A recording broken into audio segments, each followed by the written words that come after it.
welcome back to my channel. Now we are starting ionic equilibrium. So, in the solution of a weak electrolyte, an equilibrium is stable between the ions and ionized electrolytes.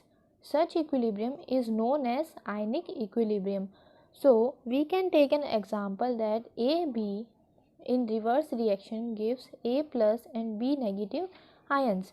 So, the degree of ionization or dissociation can be denoted by symbol alpha, and we can also calculate the alpha by using the formula number of moles of electrolytes ionized as ion and total number of moles of electrolytes dissolved.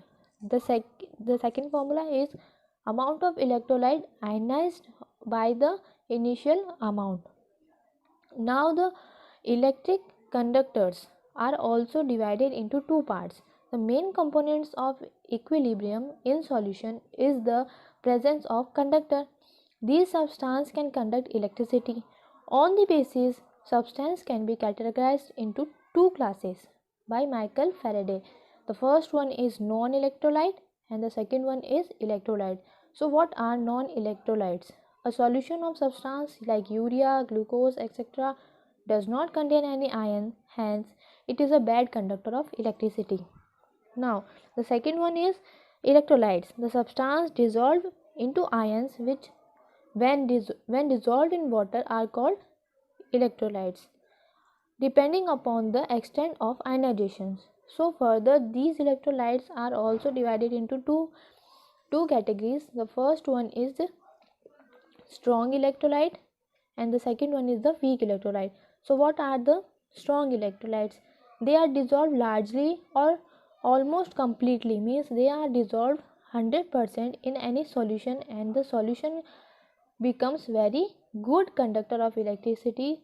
The example is aqueous solution of NaCl and contains mainly sodium ions and chloride ions. So what are the weak electrolytes? These can never completely dissolve. In ordinary condition, weak electrolyte dissolve in solution to a small extent, means approximately 5%, and the solution is a poor conductor of electricity. Example, aqueous solution of acetic acid consists mainly unionized acetic acid molecules and only some acetate ions and hydrogen ion. So these are the electrolytic conductors. The second law is Ostwald's dilution law. So this law proposed that the law of mass of action could be applied to ionic equilibrium as in case of chemical equilibrium. This application of law of mass of action to dilute solution is called Ostwald's dilution law. So, consider a binary electrolyte AB dissociating in solution according to the following reaction. This is the reaction in which the initial concentrations are C 0 and 0 and the equilibrium conditions are C 1 minus alpha, C alpha and also C alpha. So, the dissociation constant K is written as A plus B negative ion by the reactant. So after putting the values we will get the first equation. So for weak electrolyte the value of alpha is very small, so that's why the 1 minus alpha value is approximately equals to 1. Now the K is equals to C alpha square, or alpha is also equals to under root K by C. So alpha is directly proportional to 1 upon under root C and also directly proportional to V, because the conductivity is directly inversely proportional to 1 upon V. Now this law also have some applications. So what are these applications?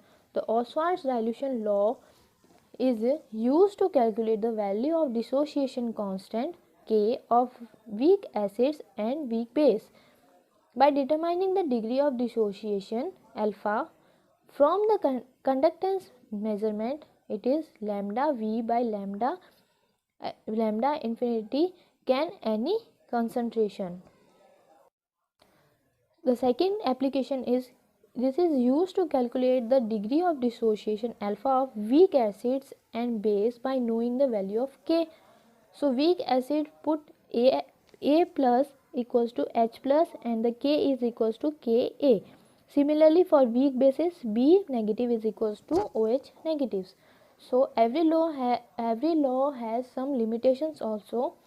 So limitations for this law is they are only useful for good useful or good on only in case of weak electrolytes. Weak even weak electrolytes do not obey these conditions of concentration solution. The value of K can be calculated only in dilute solution, means in dilute solution we can only calculate the value of K. So thank you so much for watching this video.